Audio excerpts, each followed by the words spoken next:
close till I get up. Time is barely on our side. I don't wanna waste what's left. The storms we chase are leading us, and love is all we'll ever trust. Yeah, no, I don't wanna waste what's left. And on we'll go, through the wastelands, through the highways, till my shadow turns to sun rays. And on we'll go, through the wastelands, through the highways, and on we'll go.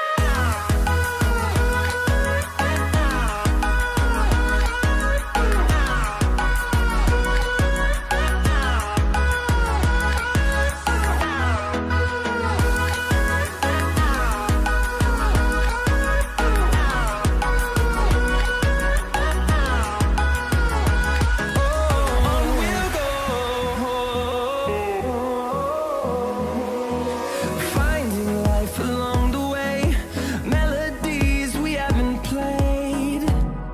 No, I don't want no rest. Echoing around these walls, fighting to create a song. I don't wanna miss a beat. And on we'll go, through the wastelands, through the highways, till my shadow turns to sun rays. And on we'll go, through the wastelands, through the highways, and on we'll go.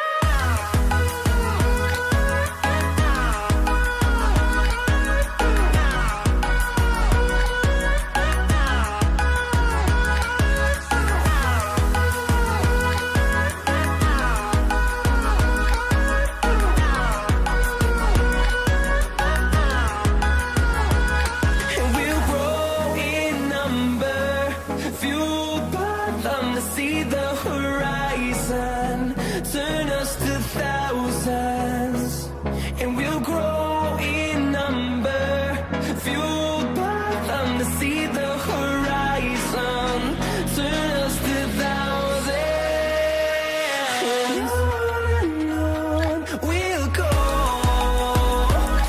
through the wastelands, through the highways, till my shadow turns to sun rays. And on we'll go, through the wastelands, through the highways, and on we'll go.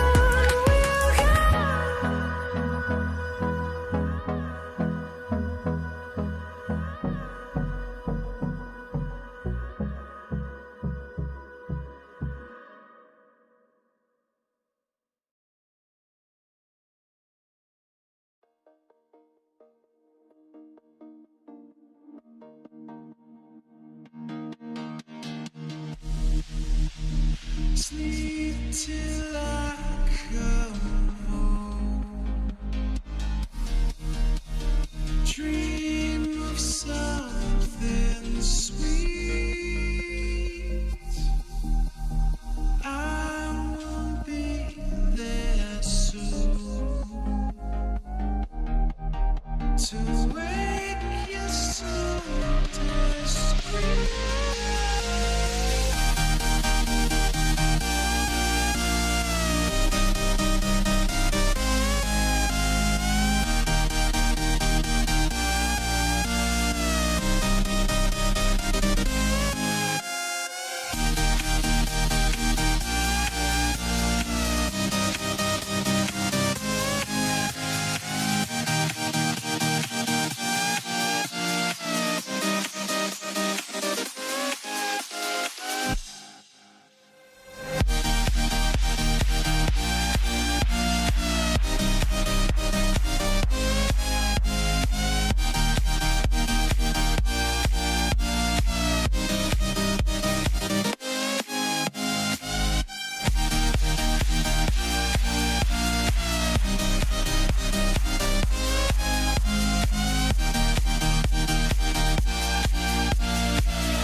too hard.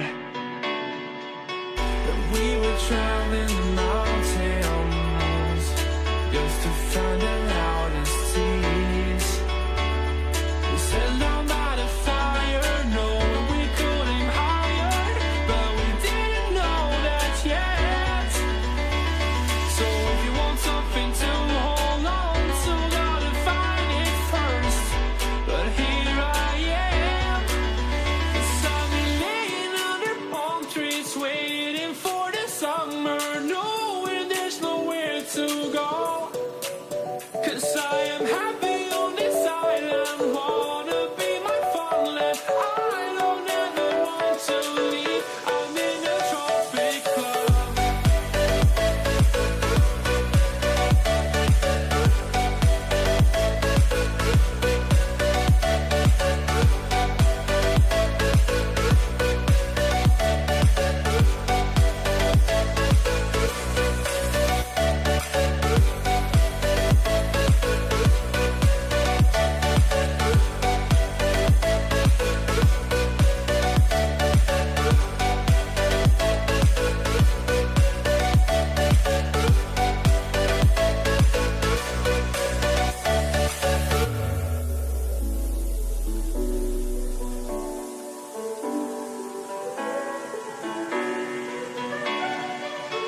I remember the ocean, memories die out too hard. But we were traveling the mountains just to find the loudest tears. We sat down by the fire, knowing we could aim higher, but we didn't know that yet. So if you want something to hold on to, gotta find it first. But here I am, 'cause I've been laying under palm trees, waiting for the summer, knowing there's nowhere to go. 'Cause I am happy on this island, wanna be my farmland. I don't ever want to leave, I'm in a tropic club.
ball on the blue side. It's not gonna happen. STMC Gold take the grand final. Because with live sport cancelled and footy fields deserted, there's never been a better time to be a gamer. Second attempt, but no boost to fall through. He's trying desperately to get another touch, but he just cannot get there. And with 5 seconds remaining, that could have been the last attempt. Colt's gonna get one more goal in. And STMC Gold take game number 1 with that goal right there. Granted, we still... Playing online games in a school uniform is now the next big thing.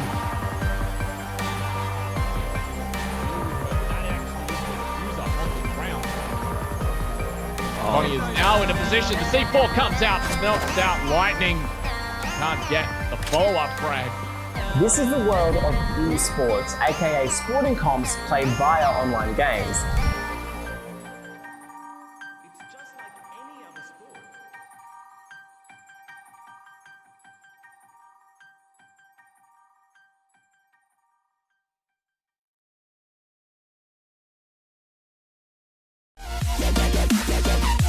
Well, hello everybody and welcome to the Rainbow Six Siege High School League. My name is Millboss. Joining me is Cthulhu and we are going to get straight into this one. Thank you, of course, to our partners before we move any further, Ubisoft Computer Alliance and ZQ Racing.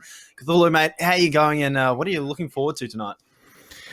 I'm going pretty good, Millboss. Actually quite excited for the beginning of High School League. I'm generally just looking forward to some of the spicier matchups, maybe some out there strats, some new talent to be maybe discovered here in the grassroots esports scene. So certainly should be a good day.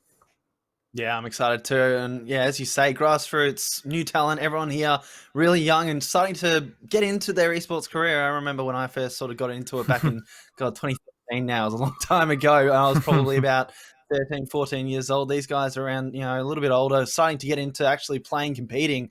And so it's exciting to see if, potentially in this league, there could be the next big thing to come out of Australian Rainbow Six. So I'm excited to see what happens tonight. And I think we've pretty much got the first matchup ready to go, Cthulhu. Who are we going to be seeing? Yeah, so we got ICB One Nation versus Marsden Makos in a matchup tonight, and it is going to be played on Oregon as well, which should be a very interesting matchup in general, because Oregon just in general has been very just only recently added to the competitive pool and has been just slowly but surely kind of developing. So I'm curious to see how will it be played out on this level of competitive play. Yeah, definitely one of those things that when maps are sort of out of the rotation, come back in and vice versa, it can really change up the meta, change up the sort of strategies that you see from them. So it will be interesting to see how that one unfolds tonight. And of course, the format of this is going to be best of ones, first to 9 rounds. So it should be a good showdown nonetheless. I'm excited to see, after a couple of weeks worth of play, we'll start to figure out which teams are sort of where, I guess, in the power rankings, if you will. But this is going to be our first little taste of what high school has to offer. Yeah, definitely quite keen to see how will this be played out. Just getting the final checks on the teams as well. And honestly, just quite curious to see how things will really work out there between the teams, whether we will be seeing some of the rather big pump stomps. But let's take a look firstly at the rosters as well. First of all, we're going to take a look at the ICB One Nation. Yeah, well, team captain, that's going to be Kenjaz KS_Ur.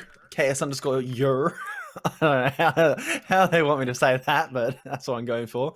Mr. Ilox PG, Kisuke, I'm going to call that, and Zarix. That's a couple of interesting names. Won't take. That'll be a little bit difficult to get used to, but hopefully they've got the skills to back up.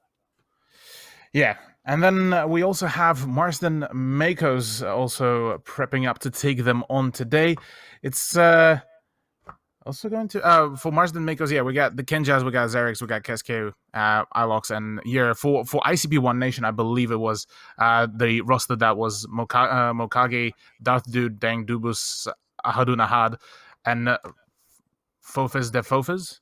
I think. Sorry, we're still kind of rolling with the punches on this one, but yeah, should be already a few very interesting names to say at the very least. But definitely tonight should be a good day for the games. And of course, for a lot of these players, it's going to be their first sort of real exposure to a live esports audience that are actually interested to see what happens. And of course, again, this could be where one of these players, their name could be the next big thing in Siege. So it's exciting to see things start, exciting to get things underway, and I think we're just about ready to go under this one. Apologies for a little hiccup with the graphics. All right, I didn't know the things again. It's going to take us a couple of weeks once we get used to the teams who we're looking for, key players, those sorts of things. It's never easy at the start of the league. We don't know what to expect going into this, but give us a couple of weeks. We'll get there. We'll get there eventually.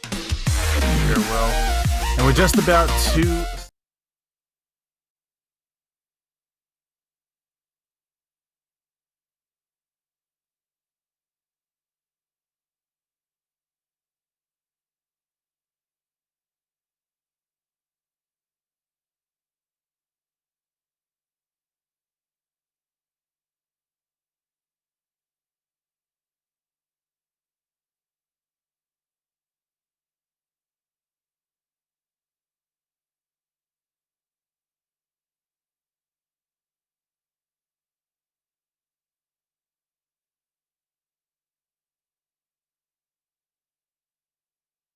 It up in the air with the map not having a bean in the rotation.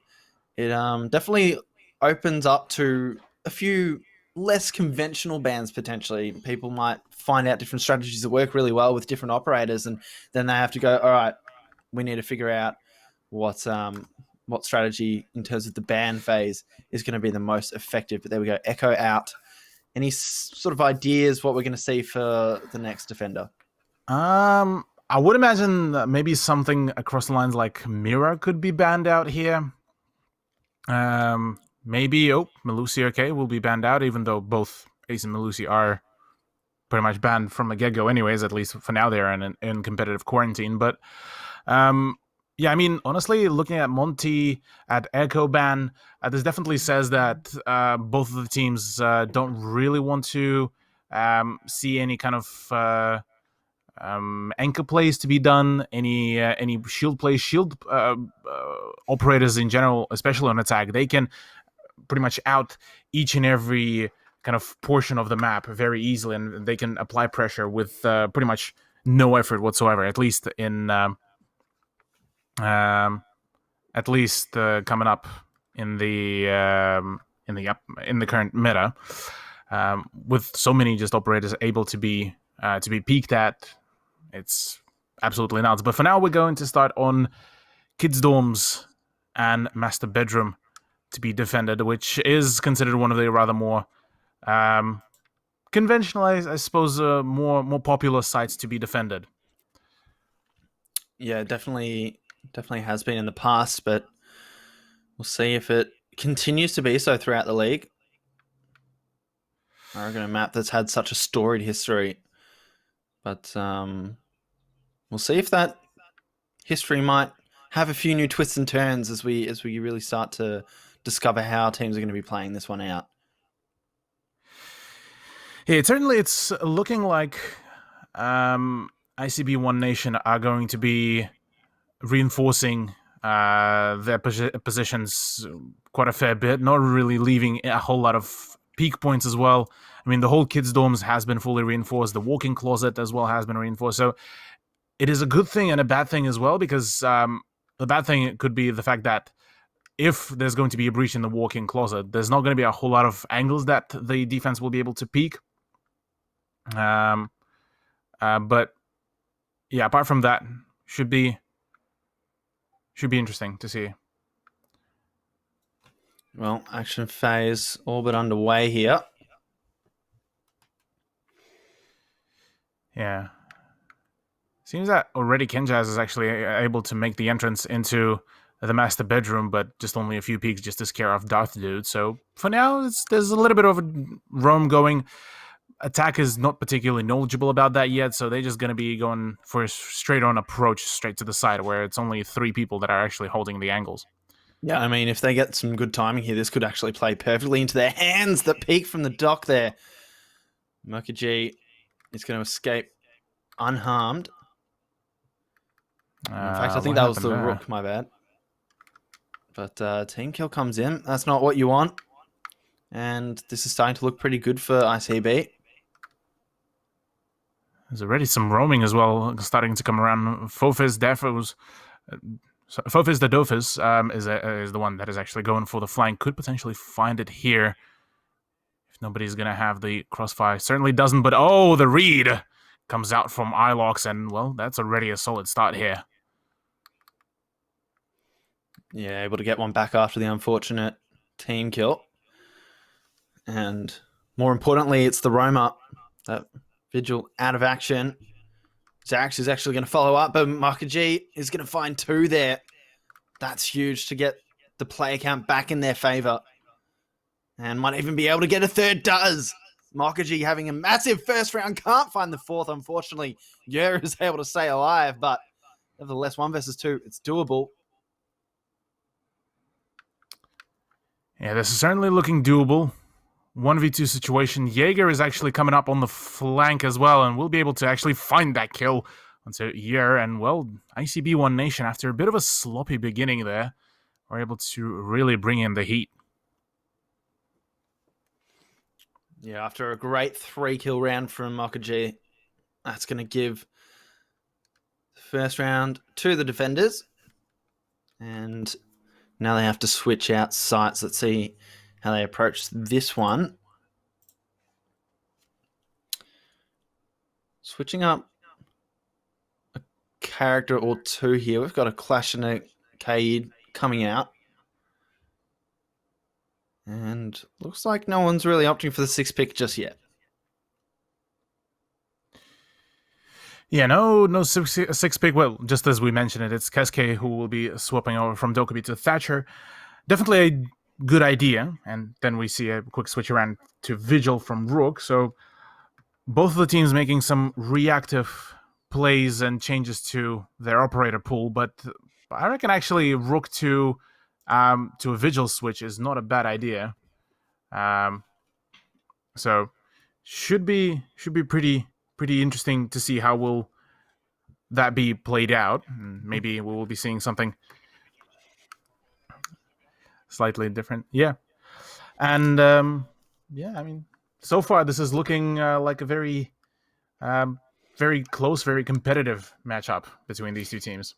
Yeah, early days, so we can't really tell too much after just 1 round. We're just quickly fixing the audio for you guys. Don't worry about that. But yeah, I definitely think that it looks close. We've got some pretty good kills in that first round. And, you know, I'm fortunate to see that team kill come out. That could have completely changed the way that the round played out. But nevertheless, we go into the second round, second action phase.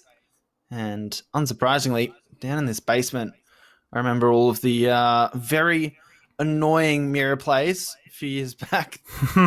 Very, very strong defensive site. That's not going to be the case this time, no mirror. But that doesn't change things. ICB, they're going to be looking to get their second round on the board. Yeah. Funnily enough, actually, Mira is still in the pick pool here as well for the defense, so she could easily be coming through. But with the recent changes to some of the competitive side, with the addition of a fair few of the other attackers and defenders, Mira has been kind of made somewhat redundant in the competitive scene. But at the same time, she can still dish out quite a fair bit of punishment if played right. And that's the thing, obviously, with a slight changes in meta with the new characters, it does make it, you know, so that certain characters, and Mira has been a very, very powerful character, very almost overpowered, I'd say, operator in a lot of instances. So, you know, we used to see her get banned out constantly, but, you know, as time goes on, as Ubisoft keep on adding new characters, new operators, you know, that's sort of the plan that you can see them envisioning, is that they've got something that can counter everything. Nothing is uncounterable. So, oh man, this is a bit of a rough patch here for Marsden Magcos, as the breach has been completely denied. All 3 EMP grenades have been completely drained as well. So now they will be forced to really fall back. Well, ideally fall back and maybe try to go for a different push. But right now, I mean, Mokaji is able to bait with his teammate Ahadun Ahad, see maybe if they can really get the play going. There's already quite a bit of a fallback, and actually they were able to pressure pressured the Clash quite well. Yeah, they push the Clash back. They're able to find the first kill for their team onto the dock of Darth Dude. So, man advantage still in ICB's favour, but Marsden, they have been able to get one back, and this is where they can start clearing out corners and potentially go for this bomb plant, but Kenjaz is going to go down as well, so it's really not looking good. That's the diffuser upstairs, and that's going to be his second kill as well. Zarix is going to be shut down, out of action again. And right now, this is looking all but over here. There we go, ICB. They're going to be able to take out the second round as well. A very confident, very good hold. Big props to their Bandit play as well, because he was able to juggle around the Bandit tricking really well and able to pretty much drain out all 3 EMPs without losing any of his Bandit traps, yeah. Bandit traps, yeah, that's the one. So it's seeming to be working out pretty well overall. It's if ICB can continue doing it, if they can continue pulling that kind of stuff and just denying at least on the utility end, it is going to be quite a tough one for Makos. Yeah, and I mean, ICB doing really well at just delaying and just winding the clock down, really, especially with Clash. Ahuduna had able to stay alive for so long. Defenders, protect your bombs from being defused by attackers. That push and allowed their roamers to get a little bit of free space and do some work and, you know, shut down the diffuser carrier up in the lobby, and on top of that, find a second kill there. Attackers have located a bomb. Yeah. Overall, it's definitely been looking pretty well here for ICB. They had a bit of a shaky beginning, but like we always say, it's always the first round jitters kind of coming in. Sometimes it's still both of the teams kind of trying to figure out the momentum of one another. Sometimes it's just some of the initial first match jitters could be coming in as well. This is the inaugural high school league within Rainbow Six, so this is just in general, it's already quite some exciting times. Yeah, really the beginning of what could be something huge. And if anything, these players, they're the pioneers of it. They're the ones starting out and kicking us off, and hopefully, just like we had a fantastic first season of the Women's League, we'll hopefully have a fantastic first season of the High School League as well, and hopefully get some more kids involved, because, especially at the moment, what's better to do than play video games for your school rather than playing sport? Yeah, I mean, yeah, with the current world situation, things definitely changed quite a fair bit. Oh, if I had the option to play, I don't know, CS, Siege, whatever it was, instead of playing a bit of footy, I would have taken it. Absolutely. To be honest, that would probably be on the similar page here as well. But either way, for now, we actually, to quickly talk about the operator picks, since we are having a little bit of a downtime before all the frags are going to be starting to come in. We have a Fuse pick coming through fresh out of his buff, and now that he has 4 cluster charges, potentially could be wreaking quite a fair bit of havoc, given that this floor right above the dining site is fully breachable. Yeah, that could be a massive point of entry if they figure that out quickly enough. You know, going for that top down, get that verticality, which so far hasn't really been the approach that we've seen here from Marsden. They've really just been going on the same floor, trying to just run in through choke points and doorways and get kills, which has worked out a couple of times, but not perfectly. Good damage onto Darth Dude, but they're going to be able to get healed up by Makaji. Yeah, Yera is just continuing his reign from up above, just pretty much destroying as much of the whatever that was down there in that corner. It's pretty much long gone. Unfortunately, wasn't actually be able to catch the ADSs, but that doesn't matter. It seems that right now this is just a full-out push here, and yeah, right now this is looking like we're just about to see the absolute flood of Marsden makers right onto the side. Yeah, they're going to have to do something good, and starting it off like that is great. Zarax is going to be able to get a little bit of revenge and finds the first kill of the round. Jez is going to get the second as well, and Yer follows up for the third. This is looking so good here for Marsden. They've opened up onto the site. They've only got the Jaeger and the Clash to deal with, but of course, that could be just enough to delay that diffuser plan. Ahudunahad has been so good, but the Jaeger goes down, and it's just going to be on the clash. What can they do from here? Pulls out the pistol, is going to find the first, or rather the SMG. And now just sitting in the corner, but problem is, Planner, diffuser is down, gets flanked from behind, and there we go, Marsden Makos. They're going to be able to get their first round on the board after a very good late push into the bomb site. Yeah, this one was definitely a much better organized push. They were able to...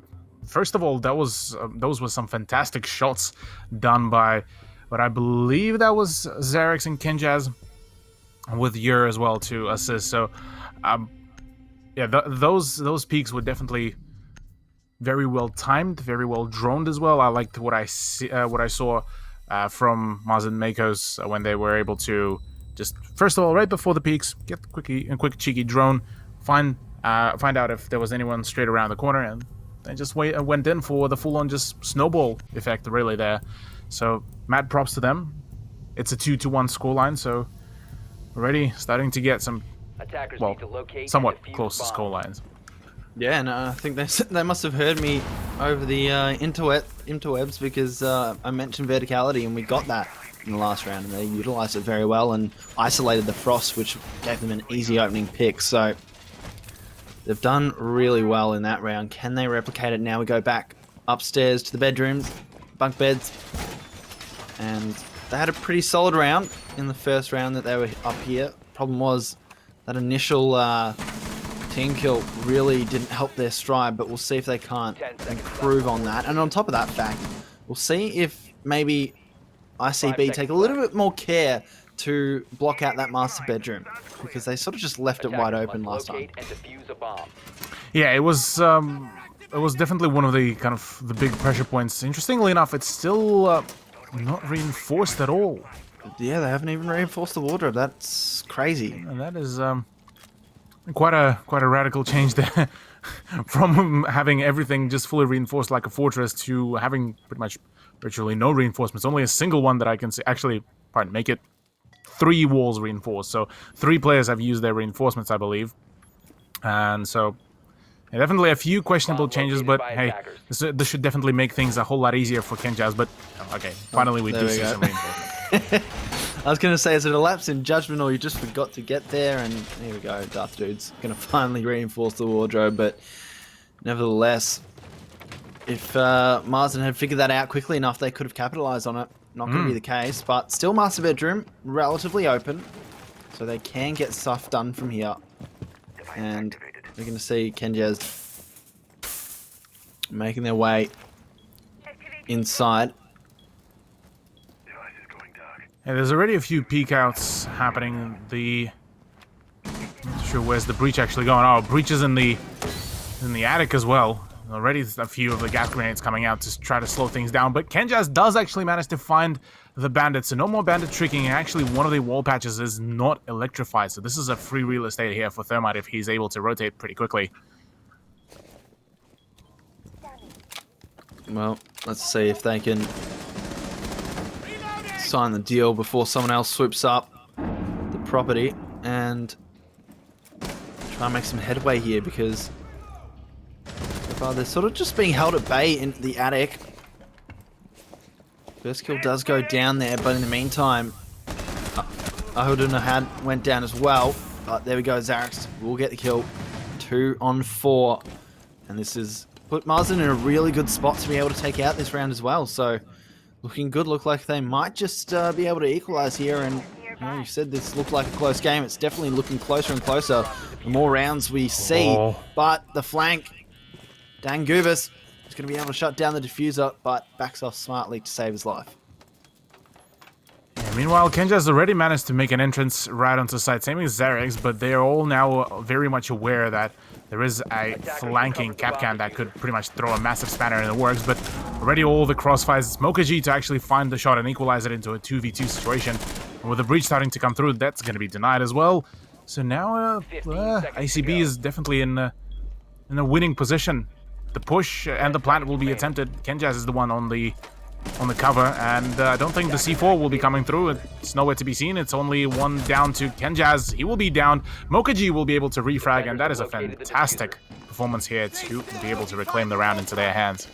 Yeah, I mean, I put this down to Dangubus' flank there. If that doesn't come through in the amount of time that it did, then that diffuser would have been down long ago. That just delayed them long enough that it put pressure on them to try and rush into the site. They lose another player, and then the rest of the ICB players are just able to clean up shop. So perfect play out of them to stay patient, stay alive, and wait for that flank to come on through. So no evening of the rounds here for Marsden, 3-1 now, and ICB, they're looking in a very good position to win the half. Yeah, they sure do. I mean, this is definitely looking like they might just be able to claim even maybe the game if they continue to keep having this very dominant kind of performance and being able to, even with a situation of, say, 2v4, 2v3, being able to lock out the rounds and being able to lock out those flanks. Oh, man. They could do quite a hefty amount of damage to Marsden Makers, and they still have not seen any kind of response. There's still no picks of Nomad, no picks of Gridlock, no drones to kind of watch out from behind. So, yeah, a few things that probably the viewers and myself will want to see further down the line, but maybe further down into the season we will be seeing some of those adjustments. Yeah, I mean, it could take a little while before we get these sorts of adjustments. You know, these guys, again, first season, new to all of this sort of stuff, and it will take a little bit, you know, for us to figure them out, but also for them to figure each other out as well, because you know, it's going to take a while before they can all play through each other and understand how each other plays. And you know, Siege is one of those games where even within a very defining meta, there can be a lot of different play styles that can be confusing to understand. So we'll see if they can't grasp it quickly or if it takes a little bit longer. But yeah, you really want to see Marsden here take that advantage that they had in the last round and run with it. Don't allow yourselves to be sort of shut down from a very advantageous position. It was a 4-on-2 man advantage. It's something that you really can't be losing. Yeah, it's certainly one of those things that, yeah, you should definitely have some communication there. Seems like a very dedicated push potentially coming out. It's Yer who's actually going to be going rather for the breach. Oh, could this be at the right time? Oh, this most definitely will be just the right time. Mokaji, fantastic higher trick. Oh my goodness. Being able to really do it in a well-timely manner. And the push. Oh my god. That is an incredible push there. Shuts down the hard breach. And now things are looking really, really suspect for Marsden. No one covering that door. When, you know, I would have thought that was the first thing you'd think of. Was last time we were down here, that's where the clash was. That's where Ahudun Ahad was setting up shop for the entire round. Surely you expect them to be there. And no one watching Yer's back. So this puts a lot of pressure on Marsden to be able to just soft push their way on through. But it doesn't matter. Mokaji is going to be able to find a kill with a C4. But no, it's actually a team kill again. This time coming out of Kasuke. And it's a 2-on-4. ICB looks like they're about to go 4-1 up. Yeah, it certainly does look like it. They are trying to generate as minimal amount of the sound to maybe get a few frags off guard, but oh yeah, that was a rough patch there for themselves. Not being able to find the shot onto Clash pretty much destroyed all of their chances of finding any closure onto, or at least any opening rather, through the wall. And well, with that team kill as well, it kind of solidified the advantage that ICB currently has. Yeah, and on top of that, I feel like just the fact that ICB were really thinking through where they're likely to come from, what sort of operators are Marsden likely to bring into this. So they opted to go for two operators that could deny those thermite, the thermite breaches or Habana or whatever hard breach they came in with, to both sit on one of two different walls. So they really thought that round through, and that's some impressive stuff there. Yeah, they were able to really... I'm liking what ICB is able to pull off as... Oh, bit of a hello, a bit of a unfortunate disconnect. We will be having a little bit of a tech difficulty there. We'll try to reestablish it and get back into the play there. But yeah, I mean, overall, I liked what ICB were doing just with their momentum. They were able to kind of bait out that kind of a bit slower momentum first, and then the moment the main swing is going to come through, they were able to just go for rather more risky plays.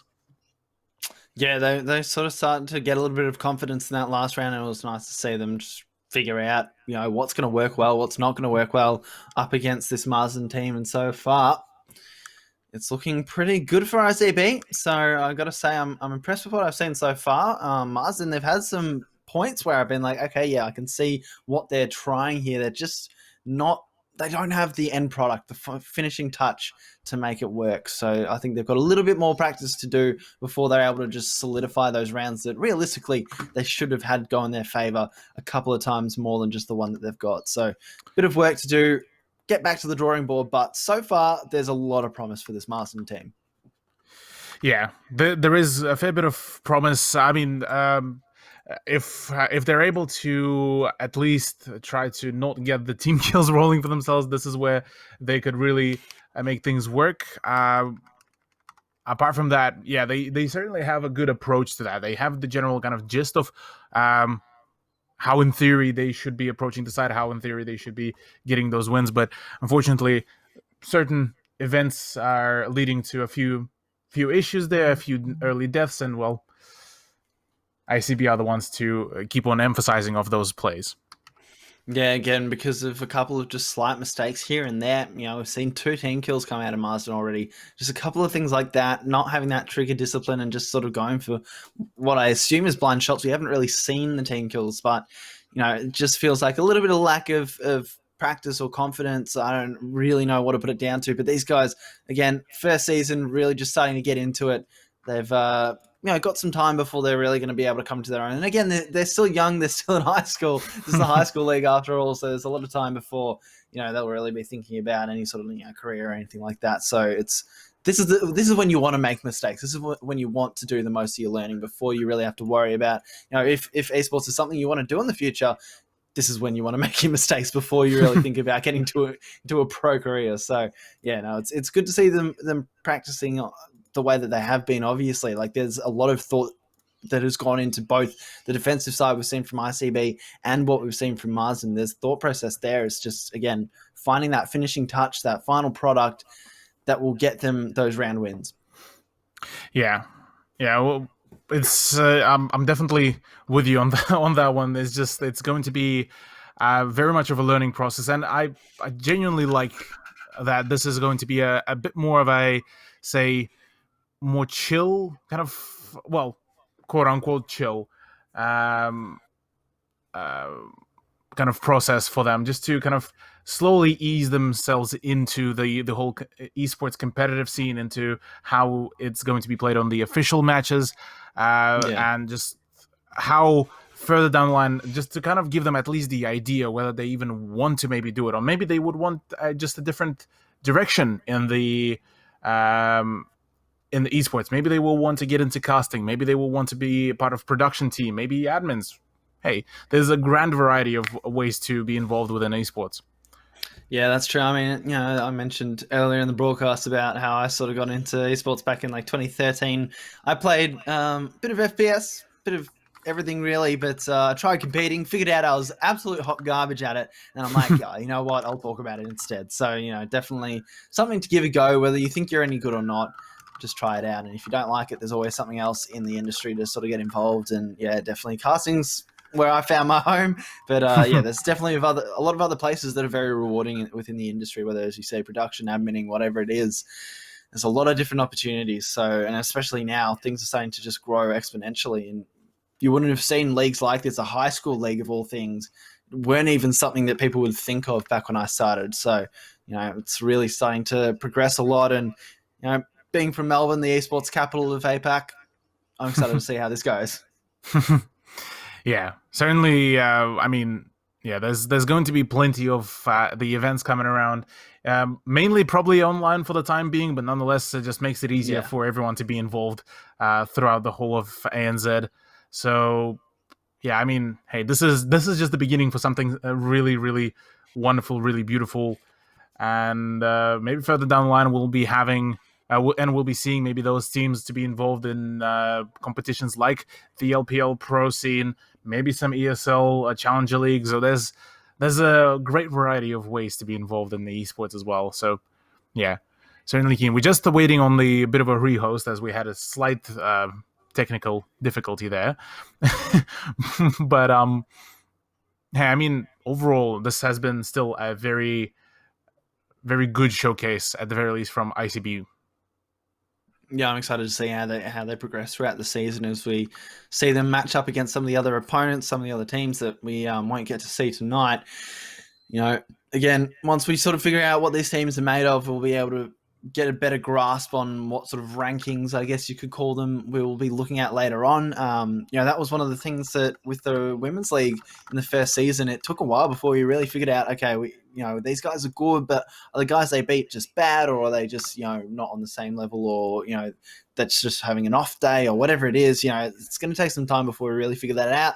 And on top of that fact, being a best of one, we're not going to be able to see them on a lot of different maps. So it's going to take some time before we figure out what maps each team's good at. Because just because ICB's good on Oregon doesn't mean they're good on Consulate or anything like that. So that is true. Got to take some time to figure that all out. But once we do, I think it's going to be really exciting, especially as we get further along the season into future seasons. That's where we'll really have a good understanding of where these teams are at, where these players are at, and who we can potentially see, make that jump to having an actual career in it. So it's exciting times, that's for sure. Oh yeah, I'll definitely have to agree. It's certainly some interesting times that we are living in. Just happy to be a part of it and happy to see it just evolve. Almost what feels like each and every day at this point, Millboss. Yeah, a little bit like that, but here we go. Let's get back into things. ICB, they're opting to go down to the kitchen meeting. See how this one plays out.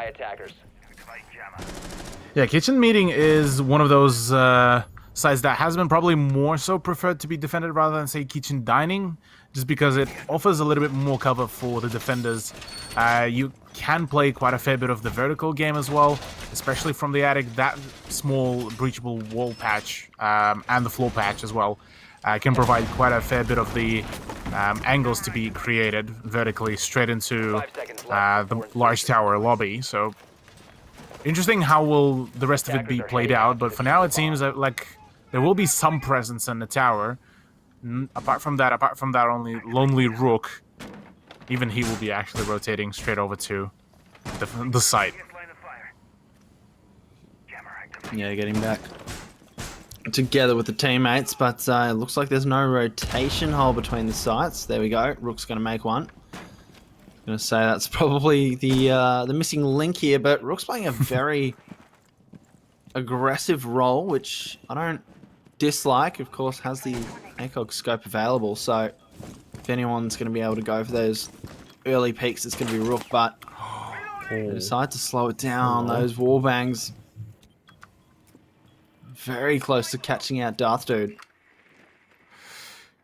A big question is going to be if that drone will be able to spot the Jaeger, because right now he's in the blind spot. Finally does get discovered, so at the very least there's full knowledge that for Marsden that there is a roamer up above, which they will be now very much fearing of. I am curious if they are going to be doing anything about that, though, or whether they will be trying to really kind of ignore it and maybe try to force themselves right onto the site.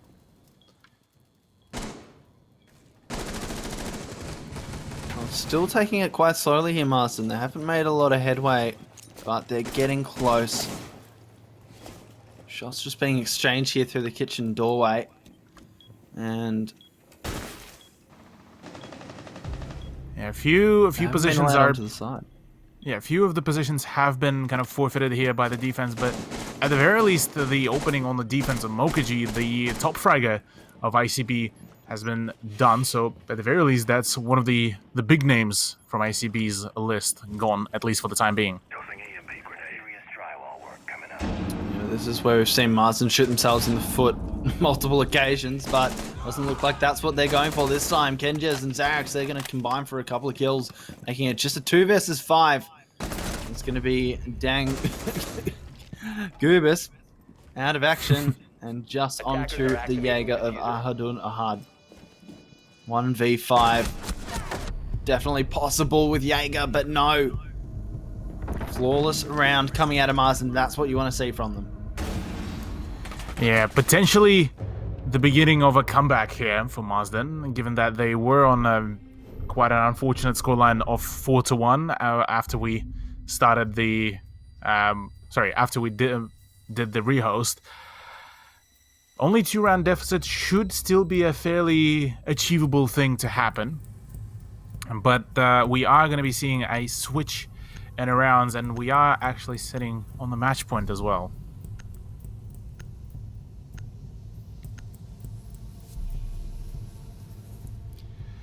Well, here we go. Big round here for Marsden. They need to make a comeback. Kenjaz is not happy about the shield operators. He's already getting the flashbacks from the first few rounds when Clash was brought on board. And thankfully for him, though, the Blitz will be swapped off to, I believe, it's Twitch. Yeah, so a bit more fragging potential there, a bit more maybe fair for some of the head-on engagements between the two teams. But I wouldn't have been opposed to see how Blitz would have been played out, given that he's a bit more vulnerable to some of the gunfights comparative to Clash. Yeah, I think I made a little mistake in my wording when I opened up the show. It's not a first to 9; it's a best of 9 rounds, and a best of 1 map. So yeah, as you say, match point, all to play for here, Marsden. 5 seconds to go. And you know, sometimes these breaks in play, they can switch the momentum around. Last time that we saw the bombs up here, it was a Marsden victory, I believe, if I'm not mistaken. So let's see if they can't do it again. Marsden were able to get the. I'm just looking at the round history. Marsden were able to get the plant. No, they didn't win on the kids, but they that did that not was win, when we had the Capcan flank. Yeah, that's the one. But they were getting pretty close, so I'll give them that on at the very least. So slight progress here and there. I'm interested to see how that 2 and 3 push will be coming through. Mokaji will be the one to potentially spearhead as well with Dangubus. And here we'll try to maybe go for a bit of a bandit trick, maybe? Doesn't look like it. He will be playing rather just a very passive position. And the C4 to come through won't be really catching anyone. Attackers have located a bomb. Well, all but 1 HP worth of damage done to Yer. Oh. Hello. And Kenjaz is going to be able to find the first kill of the round. That's a huge one to kick us off on the second half. Yeah, hey, so far it's looking like the push through the small tower has been slightly curbed, given that it's only the Zofia of Fofis the Fofis.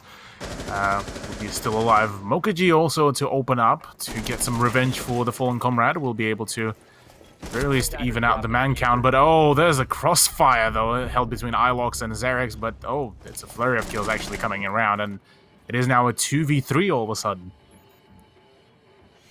Yeah, they've made their way back a little bit here, ICB. There's a chance, but probably not as much as... Yeah. Not a whole lot of chances there as the timer is starting to run low. Ahadun Ahad will have to go in for a bit of a solo push there, maybe try to contest with Kenjaz, but it's Ilox to pick up a frag onto Dangulas, and now it's all down to the Twitch. Oof. Does manage to line up a nice headshot there, so 1v2 with 30 seconds to go.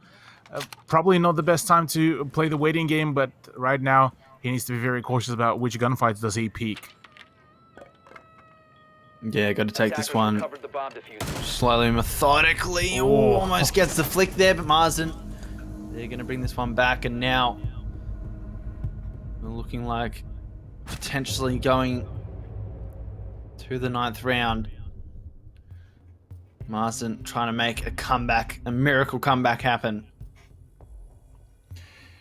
If they are able to pull off a comeback here, that will be huge for them as well, and kind of boosted the morale. But at the very least, there's going to be already some early indication that for their attack, it might be a little bit wonky, but once they get on the defense, this is where their main play kind of comes through.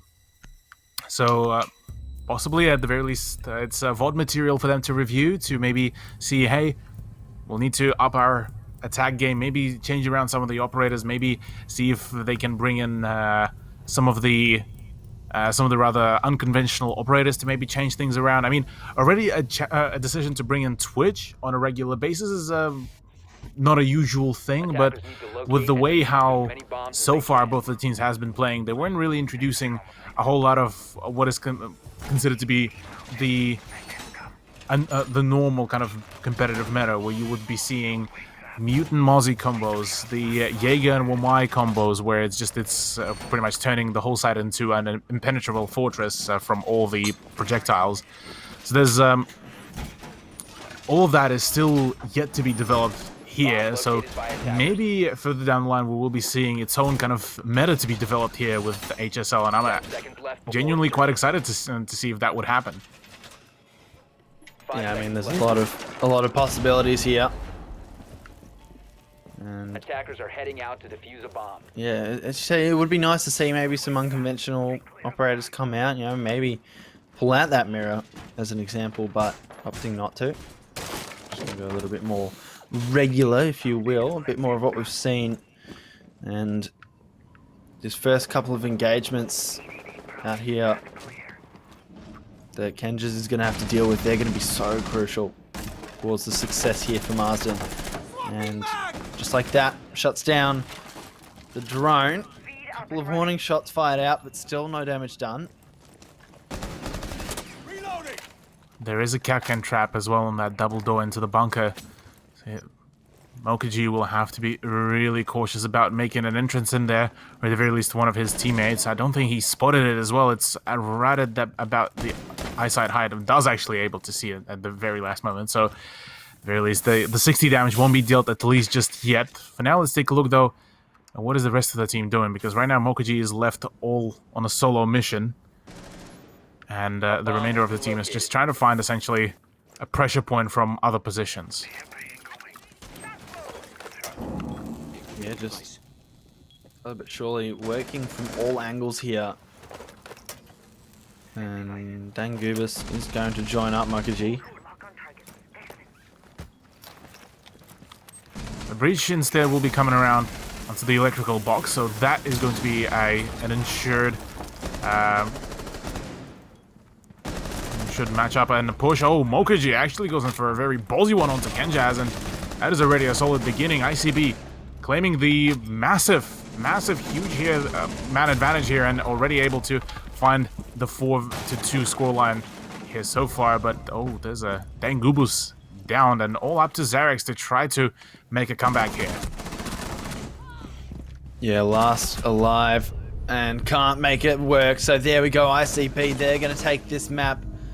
And it's going to be 5 rounds to 3 in the end. Marsden mounting a little bit of a comeback, but unfortunately just not able to make it happen. And there we go. First map of the high school league done and dusted, Cthulhu. This has been a good showing of hopefully what's to come. Yeah, this is certainly, if most of the games are going to be that close, this is certainly going to be a fantastic and a very close first season to be played out. So we are going to be seeing, I believe, a second map as well to come through. First map to be claimed here by ICB. I believe we still have one more map to be played out. Yeah, Cafe going to be coming up. I'm keen for that one. That should be good. And one of those maps that's a little bit more on the puggy side of things. Sometimes it's been around for as long as I can remember, and it's definitely gone through its fair share of meta changes. But it should be a good one and another good map to really get a gauge of where these teams are at. But I think it's fair to say Marsden, they have a lot of potential, and they showed it in their little comeback attempt there. So yeah, no, it's looking good for them. But all props to ICB. Yeah, all the props to them. A solid beginning for their season. Although within this best of 2 matchup, it is planning. Well, they will still need to be playing out another map that is Cafe, and this will be kind of deciding what's going to be the first result. So yeah, curious how will this be played out. But I believe we just might go into a short break just to get everything set up, prepped, and get the teams as well. Maybe give them a breather real quick.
my love, if you feel like I do right now, don't say you're on the run to the other side, my love. You say you wanna try, but you never do. Sugar, there's a reason why we lose.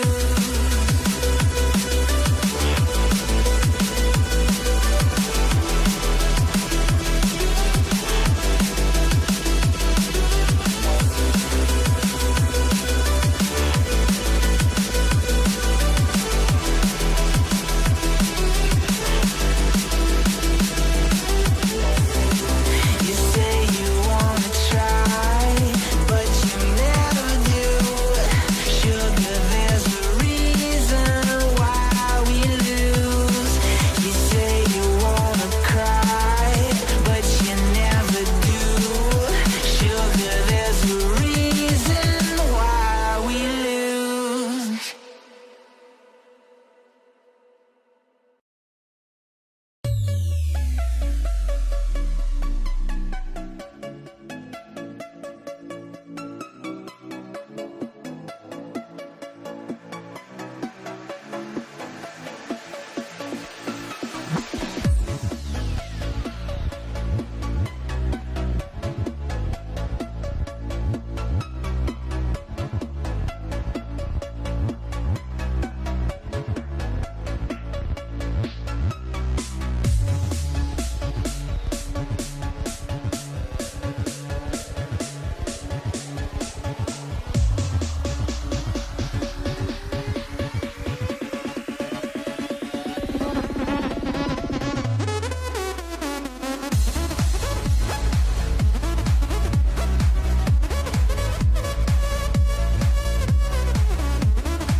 We're back and ready to go for map 2. It's going to be Cafe Cthulhu, and I'm Milboss. We are going to see how this best of 2 series ends up going. A lot of potential from Marsden, but a very good showing from ICB. There's really no telling which way this one will go. Cthulhu, what are your thoughts?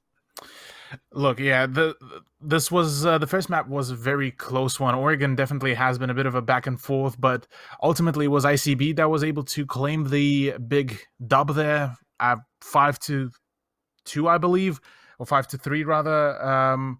So a solid effort from Marsden Makers, but no dub just yet. Maybe they will find it here on Cafe Dostoevsky as we just about to kick things off. Oh my sweet Jesus! Yeah, let's get straight into it.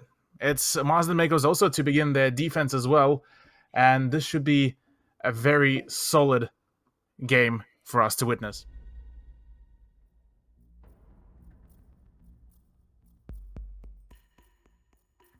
Little edge to kick it off. Still definitely the favourable side on 99% of maps, but here we go. Ban phase coming on through. Of course, they banned out the new operators in the last map, I think forgetting that they are actually not allowed just in general, so no ban was necessary. So hopefully for their sake they don't do that again this time.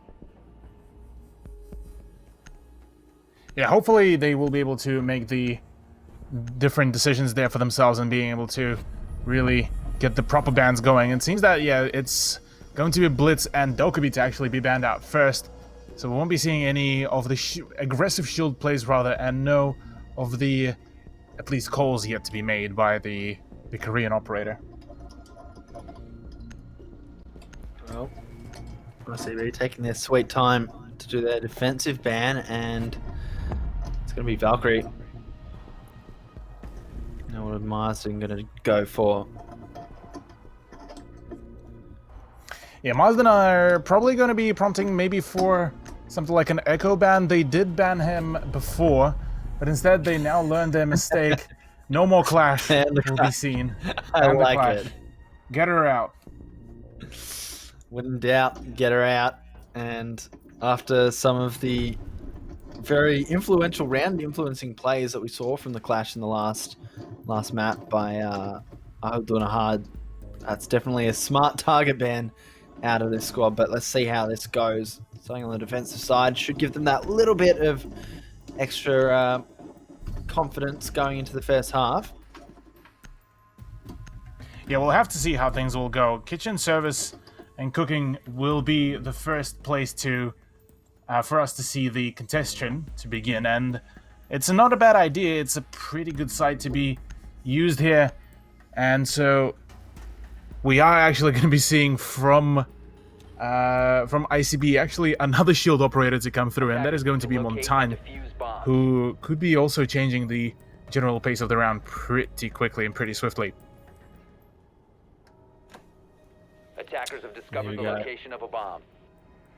First round underway. 30 seconds until we get into the action, and I'm excited to see how this one goes down. You know, the blitz was banned out by Marsden, but Ahudahad is still sticking to their guns of having a shield operator, so the Monty is going to be probably just that distracting force, potentially allowing for maybe a flank, something like that. But an interesting choice to go to the kitchens for the first site. Yeah, it's usually considered one of the rather more, you could say, a secondary or a tertiary site to really go to. Usually you would see bar and cocktail to be first picked, then you would see reading and dining, and only then the kitchen to really come through. But hey, like we already witnessed in the previous map, seems that HSL will be forming its own kind of meta here, and well, to be frank, I'm actually kind of keen for it. I'm ready for something new, something fresh to be discovered here with some of the younger talent. Yeah, well, that's definitely the thing. Sometimes pro players get so used to playing a particular meta, a particular way, that they don't always give chance to finding something new, something special, something different that could potentially change the game completely. So with these guys all being pretty new to it, it should be a good opportunity for them to be able to discover some new things, make some discoveries about how the meta could play in the future as well. But here we go. ICB already one player down. Marsden kicking it off with a kill onto Mokaji, who was arguably the standout player for ICB in the first map. And as expected, this Monty just being a distraction right now for Kenjaz, and won't be able to really get too much work done there. Yeah, there is, though, meanwhile, some pressure being done and applied from the back as well. The VIP section has been taken over, but there is still a Frost in the bar, completely being blindsided as well, but finally will be found. But an unfortunate death for here, as he was only able to get rid of the Blackbeard's shield. But meanwhile, the pressure from behind, we saw one more player to fall down, but apart from that, it's only just a single Monty actually trying to go for a one-man crusade. Well, you never know. Crazy things have happened, and it's definitely not a bad thing when Monty gets a nutty play, so I'm excited to see how this one goes. But, you know, after having that man advantage, Marsden, they've thrown it away a little bit, and it's just Katsuke and Ilox up in 3. Danguba can't do anything there. Yeah, quality peak there to come through, though, by Ilox to be able to even out the man count. And now, technically, it is now it's definitely a 1v2, as that was a very well-positioned frost mat that, well, forced the Monty to be transitioned into the spectator screen. So for now, it's going to be actually a 1v2 situation, as Cascade does go down, but the timer is not in favor of the attack, and right now the peak needs to come through. It's Marsden to actually win round number 1. What a fantastic ability to come back here by Ilox. Yeah, Ilox doing a lot of work there to be able to win that round for the squad. And yeah, as you say, the frost map, that's arguably the easiest way to get rid of a Monty, is to be able to just stop them from being able to use that damn shield. So there you go. Round number 1 in favor of Marsden, but it was a close call. A 1 versus 2 situation in the end, I believe. that Boris Fruits for the 1, not the 2. So, or Boris Fruits for the 2, sorry, not the 1.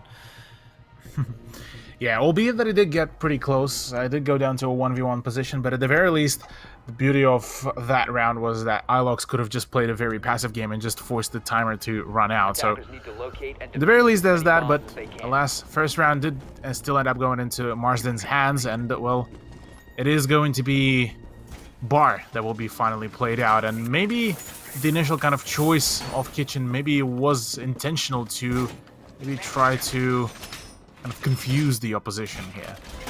Yeah, well, I think it would be fair to say most teams go into the first round of Cafe expecting it to be that Bar bomb site. So, you know, maybe it is the smart little trick of the trade to switch it up a little bit. But then again, of course, with the initial surveillance phase, if the attackers don't see bombs upstairs, they're going to straight away know, all right, let's make our way downstairs, let's figure out where someone else is. So I guess it really comes down to operator selection more than anything, because if you're able to catch them off guard by making them select operators that they think are perfect for this upstairs bomb site, and then counteract that with being down in the kitchen, that definitely could, in certain situations, play into your hands. But, you know, in that situation, it came down to the wire, so I wouldn't want to risk it again if I'm Marsden.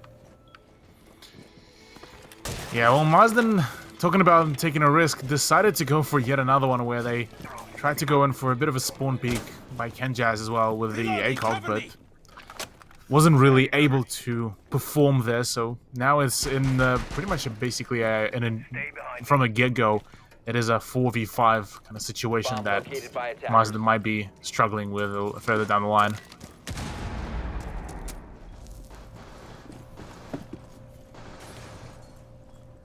Well, one-man advantage to ICB at the moment, and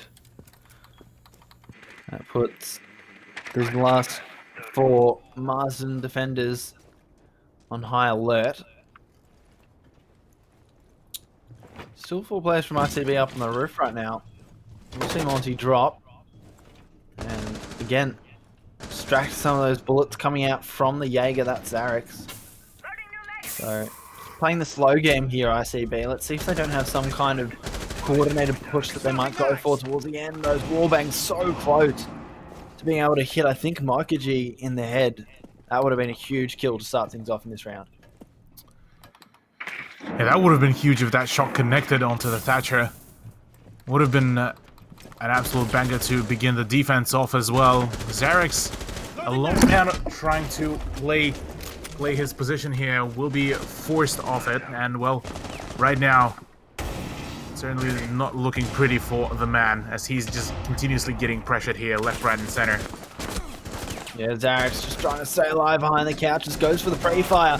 Needs to stay up here, but can't make it work. Jaeger out of action. That brings it back, or brings it down to a 5 versus 3 now. ICB have that favor. And they're going to start making their way onto the site. Yo is able to finally find the first trade, but not before Kasuke also goes down. Mokaji is going to get the diffuser down. Ilox out of action as well, and it's all going to be on the frost of Yo. What can you do about it? Not much, apparently. Yeah. Yeah, you're had a few highlight moments there for himself, but just can't seem to be able to really get the time and the play going, because right now he's just looking at maybe a few exit frags, but apart from that, it's ICB to claim round number 2, and, well, we're back to a point draw here. Yeah, very, very slow second round. And ICB comes out on top. So we head into round 3 on level pegging. See what they decide to go for now. If they're going to stick up there in the bar, or if they're going to potentially switch it up again. As I think it's fair to say that round was not successful for Marsden, but once again, quite a close round. So these two teams, they're matched up very well here on Cafe. Yeah, they certainly having a really, really close matchup here for themselves, able to really make some of those very close games and make those really close calls to some of their pushes. But Still, it seems that ICB on a fair few occasions are just Attackers need to one step locate and ahead, it defuse seems. bombs. Yeah, just that little bit. Their nose is in front, and that's given them that attacking round win, which is always so crucial in Siege. If you're able to string together a couple of attack round wins, once you get to that second half, and you're on the defensive side of things, it makes life so much easier, so much more Bomb relaxed. located by attackers. You don't really have to worry too much about losing a round. Just pick yourself back up and get back on that train, but at the moment, 10 seconds to go. it's all the ICB story. Can they win this series 2-0? 5 seconds Or will remaining. Marsden be able to level it out one map apiece?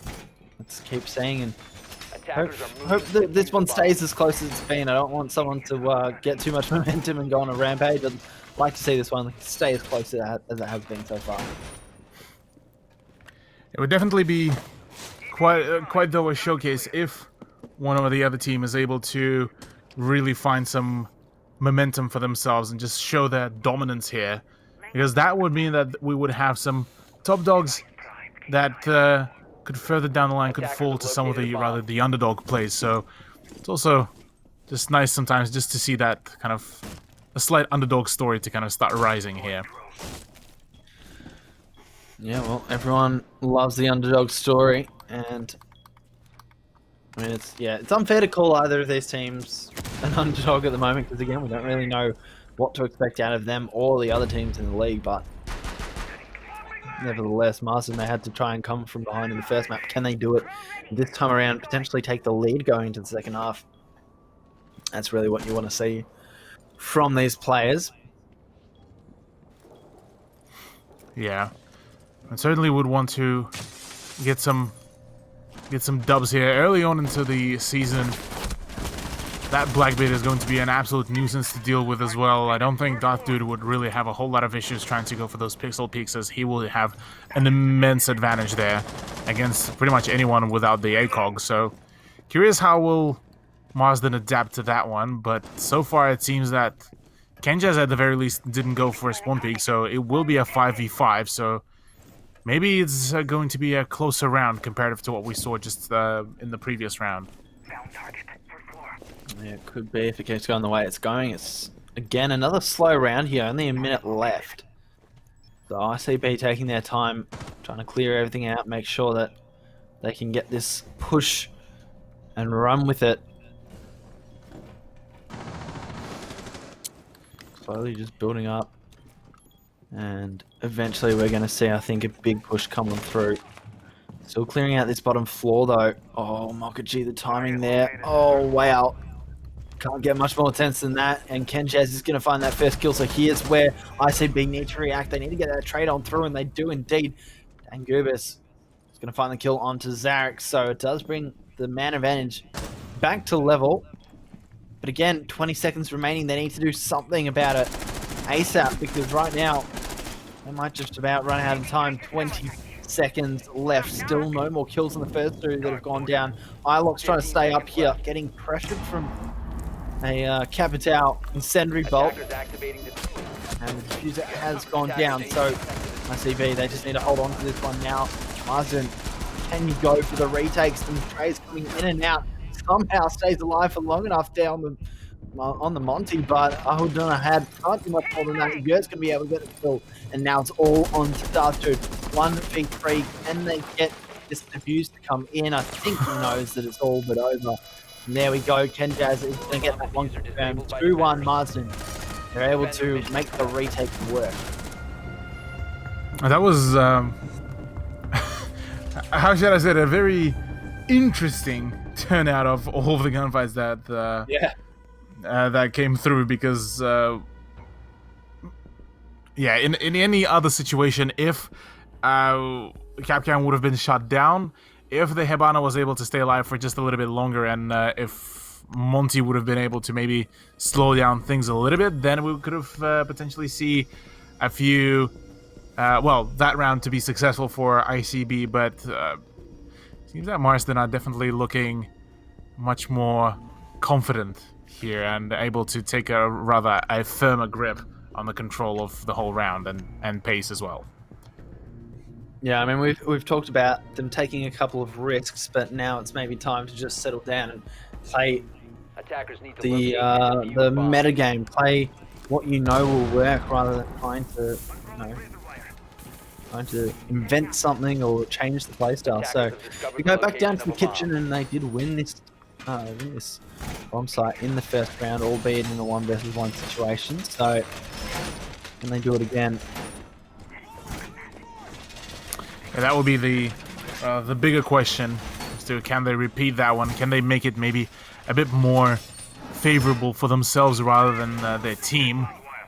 And well, for Marsden, they have all of the utility. Really, they are once again bringing in a frost and chucking the frost mats at just about similar positions in hopes of just trying to catch up some of the maybe rushing operators to get them into those bear traps. But apart from that, really, there's not a whole lot of changes. Apart from this one, though, this is a very nice opening that could be utilized for some of the late round roaming as well to deny the entry into the prep hole over here. So curious how will it play out, whether it'll work or not. That is a whole other question. And well, another interesting thing is the fact that there's nobody in the bakery to really defend. So this is going to be pretty quick, pretty free real estate here to be taken.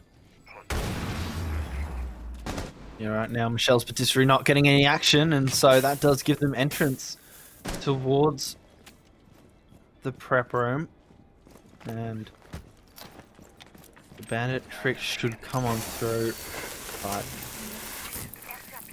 looks like the thermite there just cancelling out the breach. Interesting that they've opted to reinforce that wall when they're really not playing anywhere near that far up. But nevertheless, if that's some sort of plan that they've come up with, then I'm not going to judge them for it. If it works, it works. And there we go. They get their entrance. Big chunk of that reinforced wall has been taken out, which leaves Ilox, a couple of his teammates, in a very awkward position. And they hold on here, though. These lines of sight from the bakery are going to be so important looking on into the kitchen here for ITB. And they're going to be able to find that first kill. It's Kitsuke, going down first. Let's get traded out, Dangoobers. And Yo is going to find a second one to Dude. Darth Dude out of action as well. So things looking good here for Marsden right now. Yeah, finally Ilox is able to finish off the Blackbeard as well, pushing it into a now full-on 3v4, make it a 3v3, almost a 3v3 if the bandit can be picked back up. But no, it's actually will be Mokaji will be the one to return fire, and there's that peek from above. Will be catching him off guard. Kenjaz to be able to drop the diffuser as well. That is a huge thing. It's dropped in a really awkward position for the retake as well. Now the attack needs to really get rid of that Rook. He is quite tagged up, so Fofus the Fofus is going in for the hunt. He's going in for the peek, but no, it's the spam of the crouch from Kenjaz to deny that push and deny that clear. And well, meanwhile, the diffuser has been picked up by Ahad, and well, that's already the entrance right into sight. Yeah, 1 versus 2, but Kenjaz borderline no health left, 1 HP, if even that. And Zax runs on through, shuts down Ahad.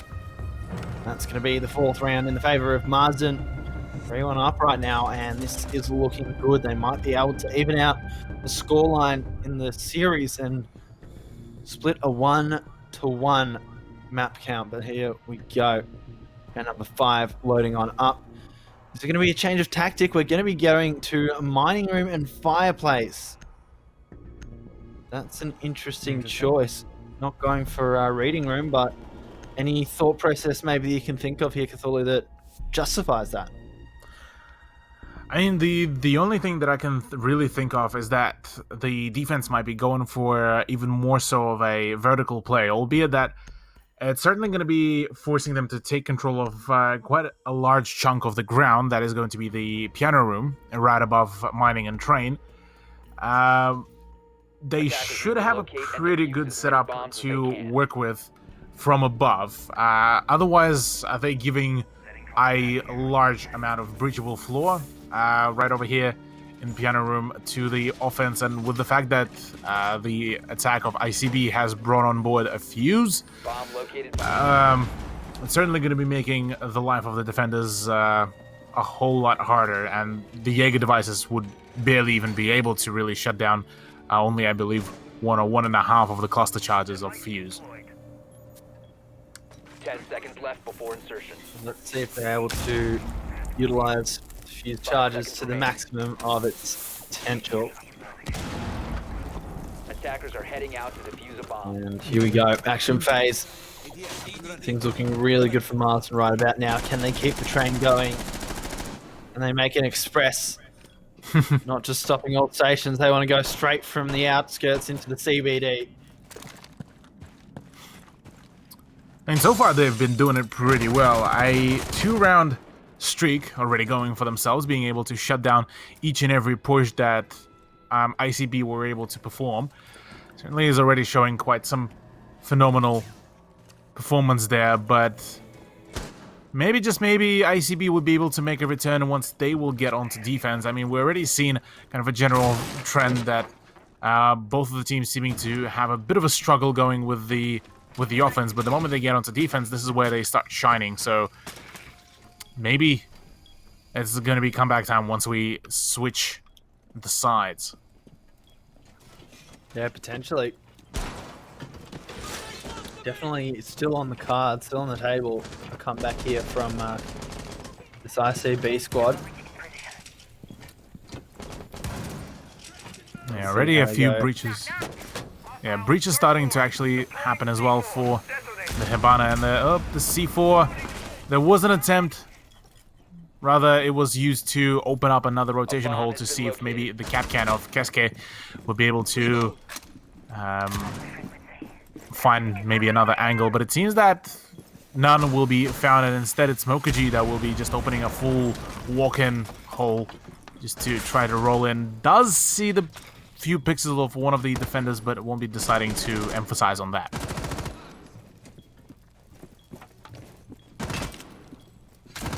Attackers drop the diffuser.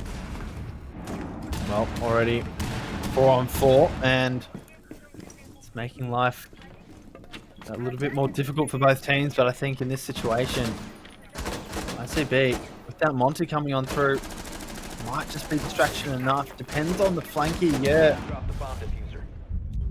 With the Bandit is going to be so crucial here. But that's going to be Kazuke going down. And Jazz will find the trade though. 2-on-4, technically 3. Attackers recover the bomb Kazuke's diffuser. down, but will get picked up. Yeah, at the very least, Dangubus was able to deal quite enough damage to maybe force a few of the defenders off their positions, but he still has one more cluster charge. He's a little bit wary to where the push could be coming through now that his comrade is down. And well, with the timer starting to run low, there's already the peak coming through. He still needs to find 3 more kills in a matter of 9 seconds. 6 seconds make it, but it seems that the time will be running low. ICB to lose another round, but at the very least able to come out swinging and still able to get a few exit frags there. And well, it's Marsden to actually claim, I believe, as their 4th round. Yeah, there it is. Yeah, Marsden doing really well this time around, and Kenjaz 6-3. Can't complain there.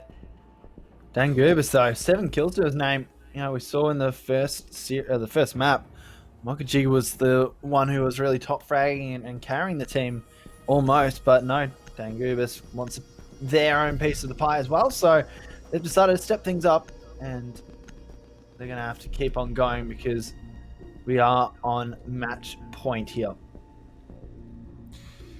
Sure is. Potentially the final round that we could be seeing between these two teams, if Marsden will be able to close out the round right here, right now. But seeing as they did have a few issues previously on just having some of the consistency, I will be certainly questioning it. But hey, for now it is what it is, and well, Marsden are going to be the ones to defend for this for potential dub here on map number 2. Yeah, I mean, this would be a bit of a statement if they're able to win this one in such a commanding fashion after the first map. You know, they nearly made that comeback. They had a few errors here and there and looked a little bit unpolished. But again, that might just not have been their map. And Cafe, they're looking very dominant 10 on. seconds So to go. this is going to be a really nice way for them to not just get back at ICB, but 5 seconds remaining. do a bit of a one-up on them. Attackers are moving to defuse Yeah, that could the be bomb. quite a huge, I will definitely have to agree that will be a huge statement to be done, but we still need to get to that statement. Because maybe now that the match point is there, maybe some pressure will be starting to generate here for Marsden now that they're getting that close to a potential victory.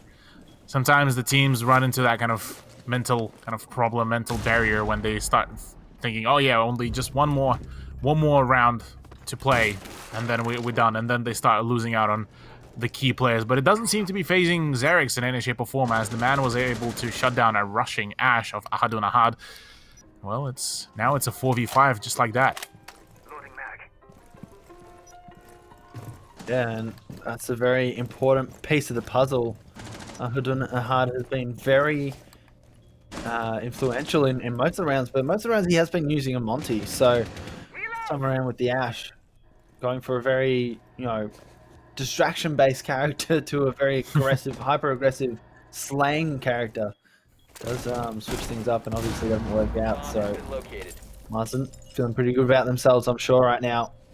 1 minute 45 seconds away from potentially winning the map. So they're just going to want to hold strong, not take too many risks. A little bit of damage done there, but again, nothing concrete. Oh, the timing! And that's going to be the trade coming on through. Xerix gets a little bit too big in his boots. And now it's going to be a 4v4. 4v4 just like that, but the time has been already wasted. 1 minute and 15 seconds remaining, and boy oh boy, the pressure is going to start rising as well. Fofus the Fofus going in for the swing. Pardon, that was Dan Gubus, as I completely waffled on that one, only observing. And just like that, after a flurry of kills, ICB are once again at a huge disadvantage, but at the same time, they have full health, so at the very least they can take some of those gunfights. Well, it's all on 2 players, but Katsuge is very low. So it's basically a 2 versus 2, very doable, and they need to win this round desperately to stay in the map. And they find the first kill. They do indeed. That's huge. And that's going to put Katsuge down and out. It's all up to Ilox to win this round. Can they do it up against 2? Yeah, this is going to be quite a rough patch here. Ilox is really low on health here, so he's going to be quite a tall order. He needs to not be figured out where he is, but there's already the full knowledge, and well, it's Fofus the Fofus to actually win out the round. ICB going to be reclaiming the round and will be potentially starting their comeback here as well. Yeah, Fofus to Dofus steps it up there and is able to get at least 2, I believe. Might have even had 3 kills that round, and cleans it up in a situation that initially looked like should have gone Marsden's way, but we've had a couple of rounds like that, so I never really know what to expect when they get that early kill. Yeah, usually kind of the trend goes that whichever team claims the first blood, they're the ones to kind of have that initial momentum, and usually are the ones to kind of win out the overall round. At least it usually happens that way, but no, thankfully for ICB, they were able to really swing the momentum their way and still able to make a recovery, and they will be now switching over to the defensive side, albeit still sitting at that match point. Attackers need to locate and defuse as many bombs as they can. Well, it's going to be a testament to see how good Marsden is on this map if they can get that attacking round win, or if ICB can make a miracle comeback. And I talked about how much of a statement it would have been if Marsden were able to win that last round 5 rounds to just the 1. If ICB's able to make the comeback here, I feel like it might be just that little bit more of a statement. Down but not out. Let's see how they go. Let's see if they're able to pull this off, or if Marsden can clean this one up and take their first map win of the entire high school league. 5 seconds left. Yeah, that will be a huge one. Marsden are able to tie it out, just making a statement that, and pretty much showing to all of us that this whole season as it is going to be a very close one, scorelines wise. Maybe a few storylines down the line will be able to be generated, and well, only time will tell, really.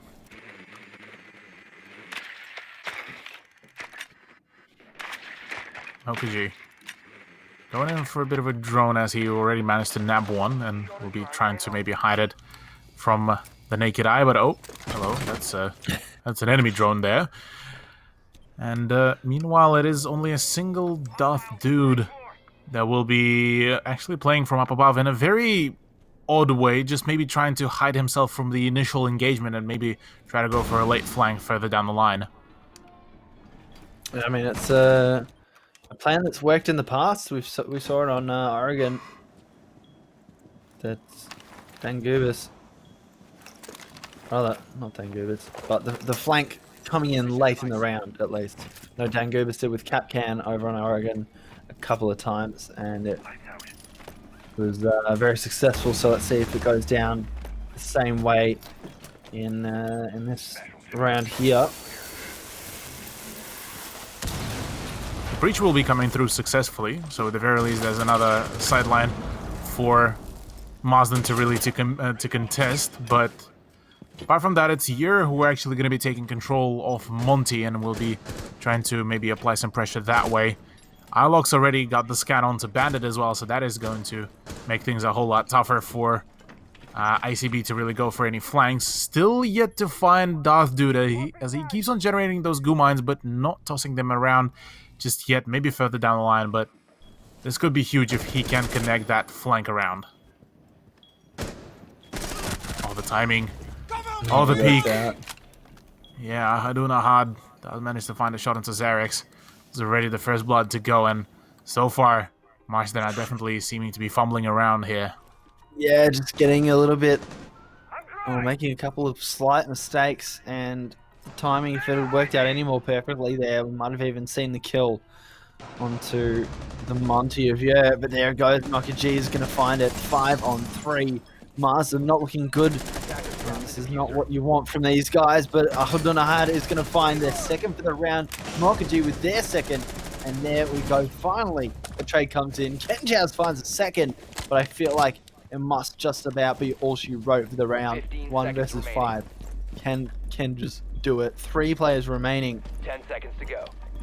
To win the map, this would be some kind of a round win, but there we go. ICB is able to close out. Mokaji with the 3K.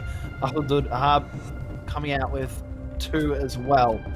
Great round out of the defenders here. Yeah, it certainly seems like ICB are now starting to mount their comeback here quite firmly. As so far, it's seeming that the defensive side is certainly looking much more favorable here for ICB. They were able to net themselves at least a single point during the first half to essentially make it slightly easier to make a comeback, but maybe here, maybe on bar retry rather, we are going to be seeing them even close the gap even further and push it into a draw. Yeah, potentially. Things starting to get a little bit sketchy here from Marsden, as we've been giving them so much praise on the defensive side. It would be horrible for them to bottle it and choke it now. So let's hope for their sake they're able to step it up and get that attacking win on the board. Opting to stick with the operators that they had already. And this time I hope they're just able to be a little bit more effective with them.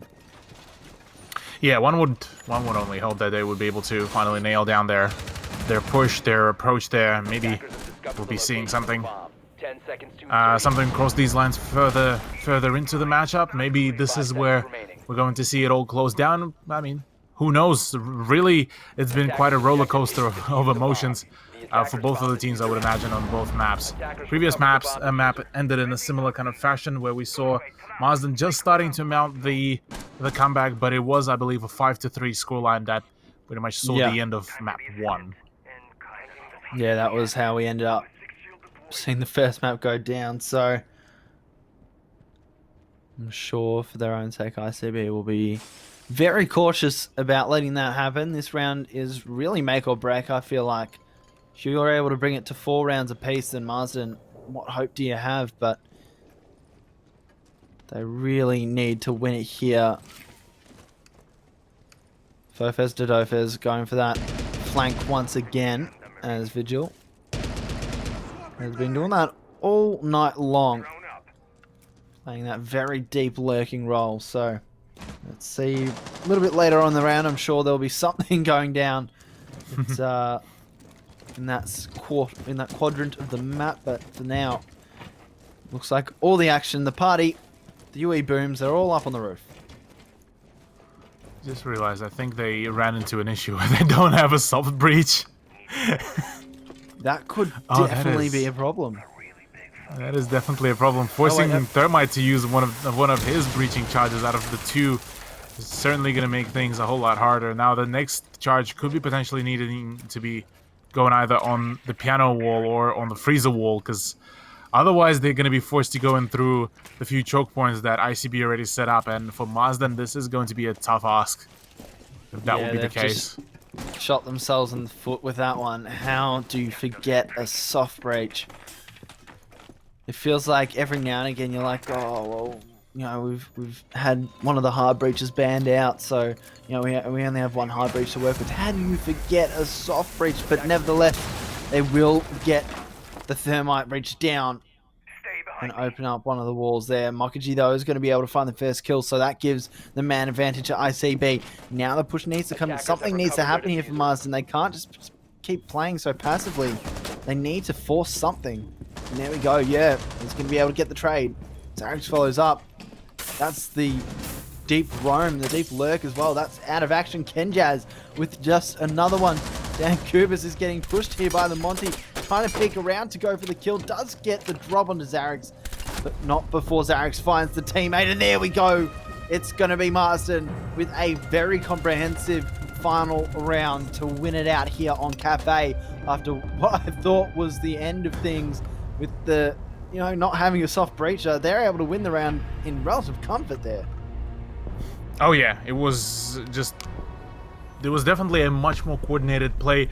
For that matter, I think that the fact that the attacking side kind of forgot the soft breach kind of gave them a bit of a wake-up call, maybe almost, as they were able to kind of fully kind of coordinate the moment they kind of gotten the play, gotten the advancement into the piano. This is where they were able to really start ramping up the push. This is where they were able to open up multiple avenues, and from there on, it kind of just snowballed, really. Yeah, definitely. I think after making that mistake, they're able to sort of coordinate and be like, all right, we need to make something out of nothing here. And the Monty play there was perfect, honestly. Just strafing, blocking the line of sight there. Kill did eventually come in, but not before a little bit of damage was done. So they're playing that to perfection, finding those opening couple of kills. And there we go. In a matter of seconds, it goes from what looked like a hopeless situation without a soft breach to winning out the map. But there we have it, ladies and gentlemen. The first series of the high school league for Rainbow Six Siege is done and dusted, guys. ICB and Marsden both winning one map apiece. Any sort of final closing thoughts on this series that we've seen tonight? Look, I mean, this has been a very close matchup on both maps. It's been definitely a nail-biter, and I'm definitely curious to see how will it further down develop into the season. How will the meta will shape up? Which maps will be much more preferable here between the teams comparative to some of the higher tier esports events and ANZ. So it's always just about that kind of the development. How would teams even develop themselves further down the line as well? Yeah, well, obviously, as you know, things start to progress a little bit. If you were here from the beginning of the broadcast, you would have seen the little package that we saw.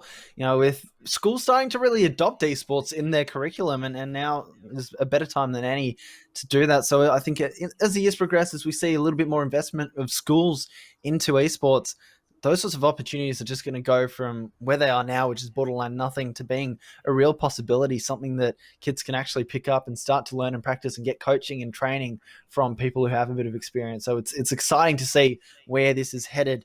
And this is just the beginning. Again, ladies and gentlemen, first night of the high school league is done and dusted. Congratulations to both teams for winning out a map and showing us that there's a season to look forward to. But we hope you guys all enjoyed tonight's broadcast of the high school league. Thank you to, of course, our partners in Ubisoft, ZQ Racing, and Computer Alliance. On behalf of Cthulhu and myself, that'll be us for tonight. Well, me for tonight. Cthulhu's going to be back on a little bit later with some of the women's league as well. So stick around. Make sure you follow the stream so you get notified when the stream is live again. I think it's going to be a little bit of a break before we get the women's league underway. But nevertheless, that will do it for me tonight. At least I'll see you guys next week.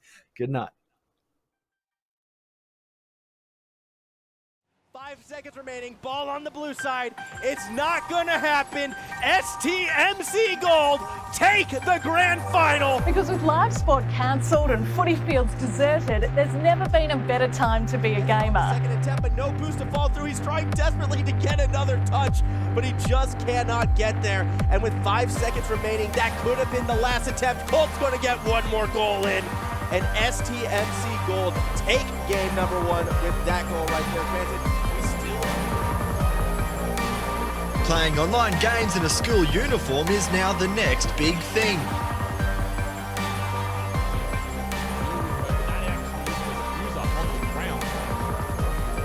Bonnie is now in a position. The C4 comes out, melts out lightning. Can't get the follow-up frag. This is the world of esports, aka sporting comps played via online games.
Give me the reasons to doubt, try to keep me down, but I'll put the flame out, you can't get to me.